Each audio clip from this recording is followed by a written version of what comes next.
Hello friends and welcome back to Chiki's Biology, another video tutorial. In this video tutorial today I am going to discuss about how to get highest salary in pharma job and what to do. तो friends आप लोग highest salary पाने के लिए क्या कर सकते हैं या आप लोगों को क्या करना पड़ेगा या आप लोग कैसे हाईएस्ट सैलरी फार्मा कंपनी में पा सकते हैं, इस पे आज हम लोग इन डिटेल बात करेंगे।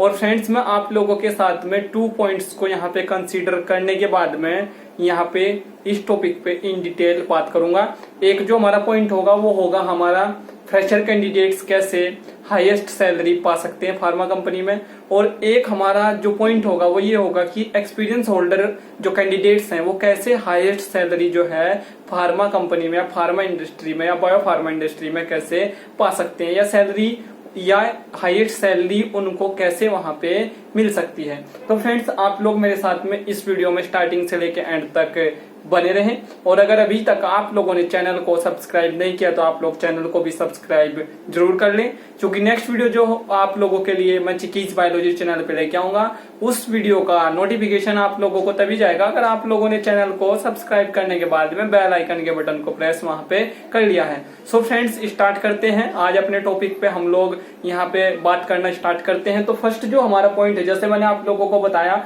तो मैं बात करूंगा उन कैंडिडेट्स की जिन लोगों को एक्सपीरियंस है या जिन लोगों को एक्सपीरियंस नहीं है, तो उन लोगों को कितना एक्सपीरियंस वहां पे गेन करना पड़ेगा कि उन लोगों को हाईएस्ट सैलरी जो है फार्मा कंपनी में फार्मा इंडस्ट्री में मिल जाए। तो फ्रेंड्स बात करेंगे एक्सपीरियंस होल्डर कैंडिडेट के पॉइंट ऑफ व्यू से। फर्स्ट ऑफ ऑल तो फर्स्ट जो पॉइंट है वो ये है कि आप लोग जो है कैलिब्रेशन एक्सपर्ट बन सकते हैं।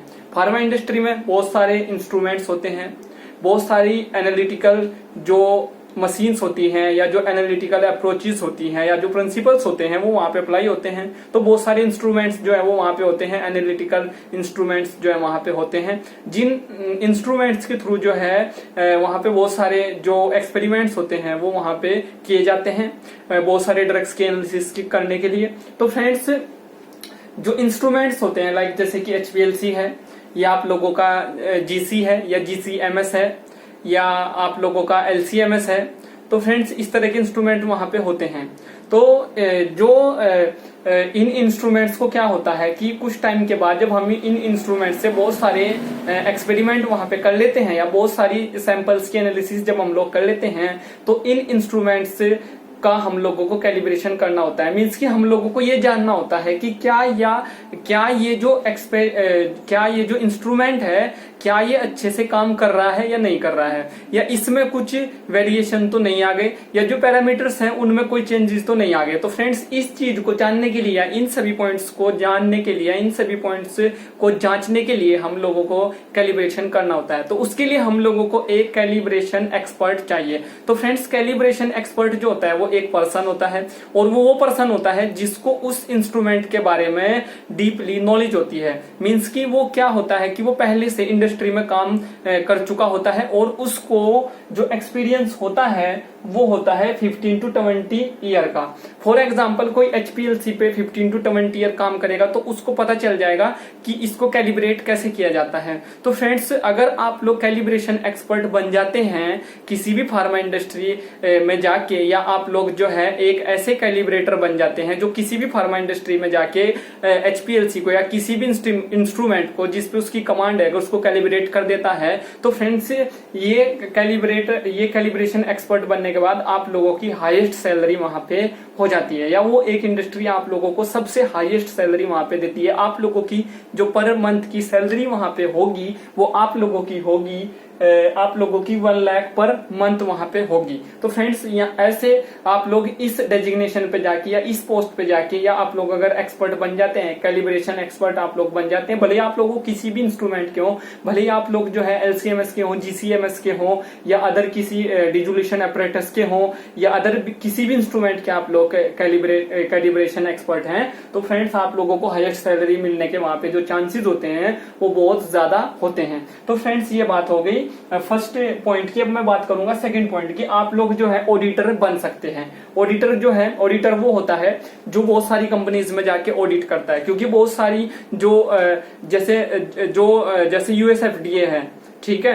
तो फ्रेंड्स यूएसएफडीए जो है वो एक ऑर्गेनाइजेशन है, तो ये ऑर्गेनाइजेशन बहुत सारे जो ऑडिटर होते हैं उनको हायर करती है, और ये जो ऑडिटर होते हैं ये ऑडिटर वहां पे जाके ऑडिट करते हैं जहां पे ये यूएसएफडीए जो है अप्रूवल देती है। मींस जैसे डब्ल्यूएचओ है, तो डब्ल्यूएचओ के पास भी बहुत सारे ऑडिटर हैं। तो फ्रेंड्स क्या होता है कि ये जो ऑडिटर होते हैं ये फार्मा इंडस्ट्रीज में जाके जिन फार्मा इंडस्ट्रीज को ये ऑर्गेनाइजेशन जो है वहां पे अप्रूवल देती हैं या उनको जो रिकमेंडेशन देती हैं, उन कंपनीज में जाके ये ऑडिटर ये देखते हैं कि क्या वहां पे सही काम हो रहा है, क्या वहां पे सही वर्क चल रहा है। वो कोई सा भी डिपार्टमेंट हो, वो क्यूसी हो, क्यूए हो, प्रोडक्शन हो, आरएनडी हो, एफएनडी हो, वो कुछ भी हो, ठीक है। तो ये ऑडिटर वहां पे जाते हैं और इन ऑडिटर की जो सैलरी होती है वो बहुत ज्यादा होती है। इन ऑडिटर का जो आने जाने का खर्च होता है या जो इन ऑडिटर का वहां पे ठहरने का होटल में जो खर्च होता है, इसको वही ऑर्गेनाइजेशन वहां पे पे करती है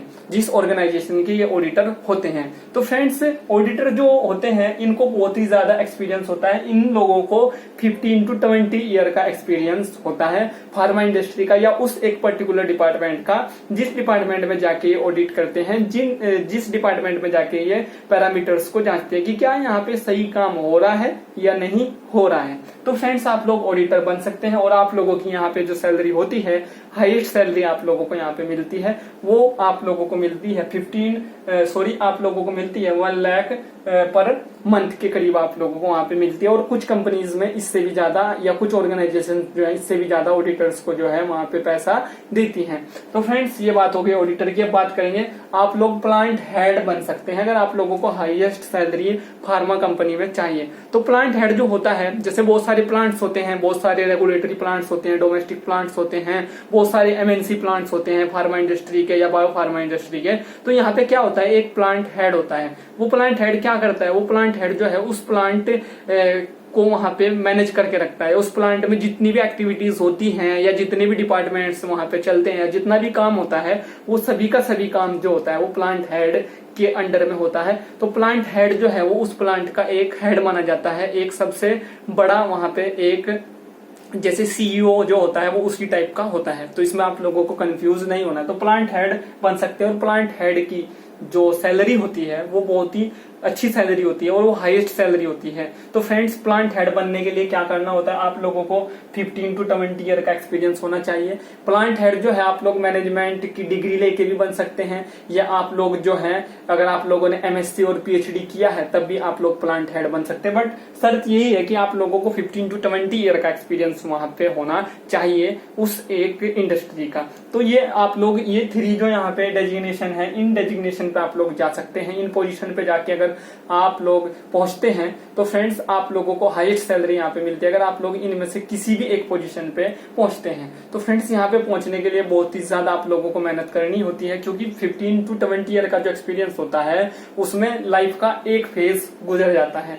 तो फ्रेंड्स ये आप लोगों को पता चल गया होगा। बात करेंगे फॉर फ्रेशर्स, जो फ्रेशर कैंडिडेट्स हैं वो कैसे हाईएस्ट सैलरी पा सकते हैं, इस पे बात करेंगे। तो फ्रेंड्स फ्रेशर कैंडिडेट्स के लिए बहुत सारी प्रॉब्लम्स होती हैं। कुछ फ्रेशर कैंडिडेट्स मुझे वीडियो के नीचे कमेंट बॉक्स में बार बार ये भी टाइप करते रहते हैं कि सर जॉब नहीं मिल रही है। तो फ्रेंड्स फ्रेशर कैंडिडेट्स को बहुत सारी जो एमएनसीज होती है, जो रेगुलेटरी प्लांट होते हैं या जो डोमेस्टिक प्लांट्स होते हैं वो हायर नहीं करते हैं। तो फ्रेंड्स आप लोगों को ट्राई करना होता है तो आप लोगों को तब जाके वहां पे जॉब मिलती है। और एमएनसी कंपनीज में तो आप लोगों को बहुत मुश्किल जॉब मिलती है। अगर आप लोग फ्रेशर कैंडिडेट है, आप लोगों को डोमेस्टिक और रेगुलेटरी प्लांट में 1 to 2 ईयर का एक्सपीरियंस गेन करना होता है और ये आप लोगों का बहुत ही हार्ड टाइप का एक स्ट्रगल वहां पे होता है 1 to 2 ईयर का। बट इसके बाद आप लोगों की जो लाइफ होती है वो बहुत ही अच्छी वहां पे हो जाती है। तो फ्रेंड्स बात करेंगे कि आप लोगों को अगर हाईएस्ट सैलरी चाहिए एज अ फ्रेशर कैंडिडेट तो फ्रेंड्स आप लोग ट्राई करें कि ज्यादा से ज्यादा आप लोगों को ट्राई करना है। वो कोई भी तरीका हो सकता है, किसी भी तरीके से आप लोग ट्राई कर सकते हैं। आप लोग किसी कॉन्टेक्ट पर्सन के थ्रू कर सकते हैं ट्राई, या आप लोग किसी जो ऑफिशियल जॉब साइट्स होती हैं जैसे कि naukri.com, इन सभी साइट्स के थ्रू भी आप लोग एमएनसी कंपनी में ट्राई कर सकते हैं। और ऐसा नहीं है कि एमएनसी कंपनी आप लोगों को नहीं रखेगी अगर आप लोग फ्रेशर कैंडिडेट हैं। अगर आप लोगों का लक अच्छा है या आप लोगों की किस्मत में है कि आप लोगों को अच्छी जॉब मिलनी है तो एमएनसी कंपनीज भी आप लोगों को हायर करती हैं, या आप लोगों को अगर नॉलेज है, आप लोगों को अपने सब्जेक्ट पे कमांड वहां पे है, तो एमएनसी कंपनी भी आप लोगों को डायरेक्ट रखेगी, ऐसा नहीं है। तो फ्रेंड्स, एमएनसी कंपनी आप लोग चूज करेंगे तो आप लोगों को हाईएस्ट सैलरी मिलने के चांसेस ज्यादा रहेंगे एज अ फ्रेशर कैंडिडेट। और फ्रेंड्स, एक और पॉइंट यहाँ पे डिस्कस करूंगा, अगर आप लोगों का ऑन कैंपस प्लेसमेंट होता है तो भी आप लोगों को हाईएस्ट सैलरी मिलने के चांसेस बहुत ज्यादा होते हैं एज अ फ्रेशर कैंडिडेट। अब बात करेंगे, अगर आप लोगों को 5 ईयर का एक्सपीरियंस हो जाता है किसी भी एमएनसी कंपनी में, जैसे अगर आप लोग एज अ फ्रेशर कैंडिडेट किसी भी एमएनसी कंपनी में जो है जाके जॉब कर लेते हैं, तो फ्रेंड्स आप लोगों को अगर वहां पे 5 ईयर का एक्सपीरियंस हो जाता है, आप लोग उसी एमएनसी कंपनी में as a fresher candidate 5 year तक काम कर लेते हैं, तो फ्रेंड्स आप लोगों की जो सैलरी होती है वो आप लोगों की वहां पे हो जाती है 45,000 के करीब आप लोगों की वहां पे हो जाती है, अगर वो एमएनसी कंपनी है। और आप लोगों की जो पोस्ट वहां पे होती है वो आप लोगों की पोस्ट वहां पे होती है डिप्यूटी मैनेजर की। बहुत सारी जो एमएनसी कंपनीज होती हैं वो 5 ईयर के एक्सपीरियंस के बाद ही बहुत सारे कैंडिडेट्स को डिप्यूटी मैनेजर बना देती है, जो छोटा मैनेजर वहां पे बोला जाता है, जिसको अगर आप लोगों को और अच्छे से समझना है। और फ्रेंड्स, यहाँ पे आप लोगों की जो सैलरी होती है वो 45,000 के करीब होती है। अब अगर आप लोग जो है किसी रेगुलेटरी और डोमेस्टिक प्लांट में जाते हैं और आप लोग यहाँ पे 10 ईयर का एक्सपीरियंस गेन करते हैं, तो यहाँ पे आप लोगों की जो सैलरी होती है वो आप लोगों की होती है 75,000 आप लोगों की यहाँ पे होती है। और ये डोमेस्टिक और रेगुलेटरी जो कंपनीज होती हैं ये भी आप लोगों को आफ्टर 10 ईयर के एक्सपीरियंस के बाद डिप्यूटी मैनेजर बना देती हैं। ये जो कंपनीज होती हैं आप लोगों को जल्दी किसी भी अच्छी पोस्ट पे नहीं आप लोगों को रखती और आप लोगों को कोई भी अच्छी पोस्ट पे प्रमोट नहीं करती, क्योंकि ये आप लोगों को ये देखती हैं कि आप लोगों को कितना एक्सपीरियंस वहां पे हुआ है, कितना आप लोगों की कमांड उस वर्क पे वहां पे हुई है। सो फ्रेंड्स, आई होप ये वीडियो आप लोगों के लिए एक मेजर और क्रूशियल रोल प्ले करेगी। इस वीडियो से रिलेटेड अगर आप लोगों का कोई क्वेश्चन है, कोई क्वेरी है, आप लोगों के माइंड में कोई डाउट है, तो आप लोग उसको वीडियो के नीचे कमेंट बॉक्स में टाइप कर सकते हैं और आप लोग मेरे साथ में जुड़ सकते हैं चिकीज बायोलॉजी के फेसबुक पेज के साथ, चिकीज बायोलॉजी के इंस्टाग्राम अकाउंट के साथ, और आप लोग मुझे फॉलो कर सकते हैं इंडिया के नंबर 1 ऑनलाइन लर्निंग प्लेटफॉर्म पे जिसका नाम है अनअकैडमी। वहां पे भी आप लोग अपने क्वेश्चंस, अपनी क्वेरीज, अपने डाउट्स, अपने थॉट्स, अपने आप लोग जो सवाल है आप लोगों के मन में वो मुझसे वहां पे पूछ सकते हैं। और अगर अभी तक आप लोगों ने चैनल को सब्सक्राइब नहीं किया तो आप लोग चैनल को सब्सक्राइब जरूर कर लें, क्योंकि नेक्स्ट वीडियो जो मैं आप लोगों के लिए चिकीज बायोलॉजी चैनल पे लेके आऊंगा उस वीडियो का नोटिफिकेशन आप लोगों को तभी जाएगा अगर आप लोगों ने चैनल को सब्सक्राइब करने के बाद में बेल आइकन के बटन को प्रेस किया है। So thank you friends, thank you for watching and do subscribe the channel for upcoming videos and latest updates. Thank you friends.